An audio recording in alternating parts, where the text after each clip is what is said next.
Wits RHI, the largest research institute at the University of Witwatersrand in Johannesburg. She's also chair of the WHO's African Regional Immunization Technical Advisory Group. She joins us now from Johannesburg. Professor Rees, we saw it painfully clearly during the COVID pandemic that the level of inequality when it comes to vaccine access. I understand this push has been in the works now since 2021. Why has this all taken so long? Well, it's a very good question, and there have been many articles written about the lack of equity for access to vaccines. So we certainly saw it in COVID. By the time we got really good access to vaccines here, many countries had already experienced COVID outbreaks. Many people had immunity from natural infection. And so the impact of the vaccines was much less here, simply because we got them too late. But we're also seeing it now with Mpox. Mpox has been endemic in Central and West Africa for many, many years. When we had the multi-country outbreak about 2 years ago, with many tens of thousands of infections in high-income countries, immediately vaccines were made available. Prior to that, for the African region, vaccines were not available.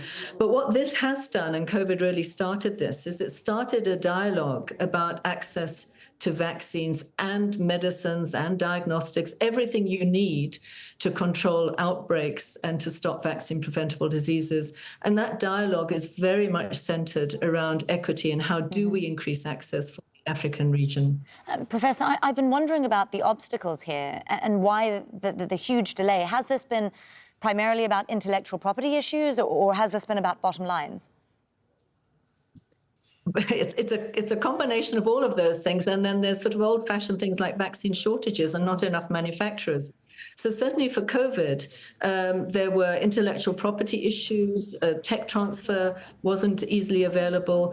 And the big issue here for the African region is that we have very, very limited manufacturing of vaccines in this region. So we import about 99% of the vaccines required for this region. And this region is the region that probably second to no one needs vaccines, particularly for children. We only manufacture about 1%.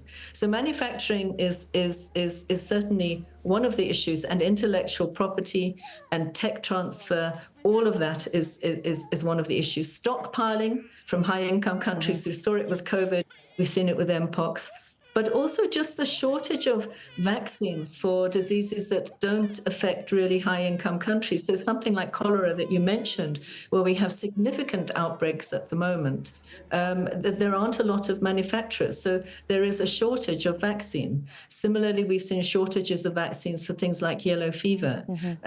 So shortage is another thing.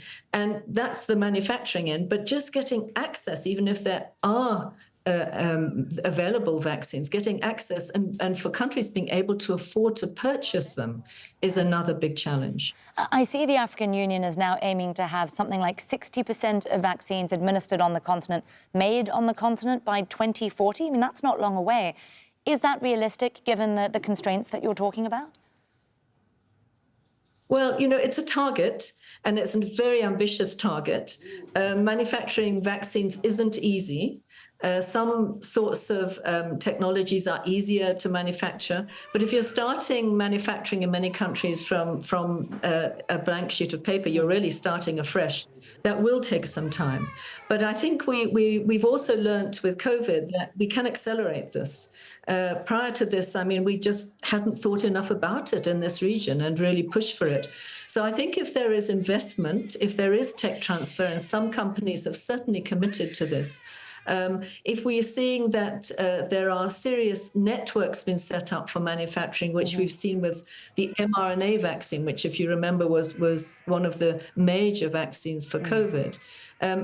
We are seeing all of this. We're seeing backing by the African Union and the African CDC and the World Health Organization, and country leadership is also asking for it. It's ambitious. We might not get there, but I think we will certainly establish an element of manufacturing that we haven't seen before. Professor, you mentioned investment there. You're someone who's leading investment efforts at the Gavi Vaccine Alliance. What is your priority when it comes to directing that investment? So when you're getting funds and donated funds, particularly from the West, in this case, for instance, where are they going, and are specific diseases being prioritized? Well, Gavi, I mean, I chaired a committee that looked at sort of 5 years into the future and saying what are going to be the new vaccines. Gavi supports particularly the introduction of new vaccines, which otherwise just were not getting to the low middle income countries when Gavi started out.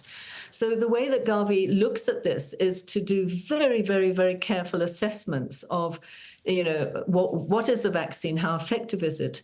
What is the burden of disease in the low middle income countries, which is their target for support? What is the burden of disease? How many deaths can we stop? What will the development impact be? What is the impact around things like gender, which we don't often think about? And so all of that is weighed up with very complex modeling. And then decisions are made on really what is the best investment. Some of these vaccines that we will see will have a very specific regional focus, things like the meningitis vaccine, for example. It's in the meningitis belt in the African region. Others will be, just can be used in many countries and in different parts of the world. But that is how Gavi prioritizes. Well, certainly everything we've seen today has been a very overdue and welcome change. Professor Helen Rees, the chair of the WHO's African Regional Immunization Technical Advisory Group, joining us today from Johannesburg. Thank you for joining us on the Al Jazeera NewsHour. Thank you.